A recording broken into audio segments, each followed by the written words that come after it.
Hi guys, today I'm doing a video for ride leaders and I'm going to show you how to fill out the ride leader ride form. Purpose of this video is to show you guys an alternative to using the template.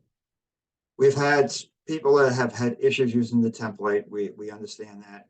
So we came up with this ride leader ride form. It's a one-page document. You fill out the information. It's all the same information that would be in the template. And then what happens is when you're done, you submit it and it goes to the ride captain, and the ride captain will post the ride for you. Once the ride is posted, however, you still will have admin rights. So you'll be able to go to the admin tools and you'll be able to do all the things you did before. Look at the registration manager. You'll be able to run reports if you have email rights, send emails to everybody on the ride, cancel a ride. All those things you'll still be able to do, but you won't have to deal with your template. So if you're interested in doing it this way, the question is, how would you do that? Instead of going to the control panel, you're simply going to go to the home page under ride leaders, first item, ride leader ride form. When this page opens, you're going to see that there's a AA, A plus, a B plus, a B, a C, and a breezy ride leader form. And the reason for these is that the only difference, they're all the same, except that they go to different ride captains. So, for example, the AA plus goes to Frank, B plus goes to Larry, B goes to Susan, C to Mike, and Breezy goes to Sal. So, say for example, I'm going to do a B plus ride from Smith Street. I would then pick this one here. And once again, these forms all look the same. The only difference is who they go to, which ride captain would get it. So the ride format is the same as standard. So it's first name. Then you're going to say the level. So it's Melody B plus, where you start from. Smith Street, St. James.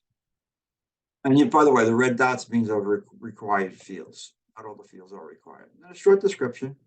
You're going to say flat ride, what do you want to call it? However you want to describe it. And all right, and then the date, if you pick the date of your ride. All right, now the time, if you hit the little clock, it brings up the times. But you also can adjust that with these arrows. So you can adjust the time up and down and the minutes with this other arrow. Total mileage. If you know the total mileage, if something is required, we'd like to, even if you don't have a ride with GPS, you shouldn't have at least even approximate mileage. But if you have a ride with GPS, you can be more accurate. Same thing, elevation is no red dot. It's not required. If you have the information, like from GPS or something, you could put it. Here, you might want to put more detail.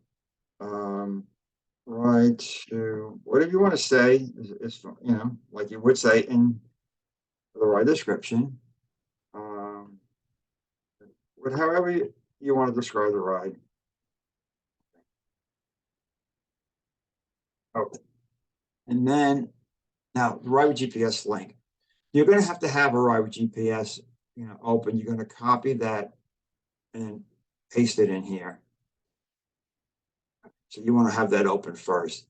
Ride photo. Once again, give you three choices. Include the attached photo. So there's an option here to upload a photo if you want to do that. You could say, just let the ride captain pick it.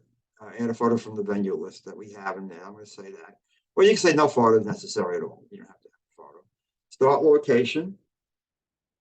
Of course, that's more important if it's a remote ride and whatever. But and then email reminders. I'm going to say yes. And once again, if you want to upload your own photo, you just click here and hit upload that photo. So that's it. I'm all done. I posted the ride. So all I got to do is hit submit. Now it says the form has been submitted. Now, once you do that, what's going to happen is you're going to get an email that looks similar to this. All right. And it has all the information you just filled out. And guess what? Your ride captain also gets it.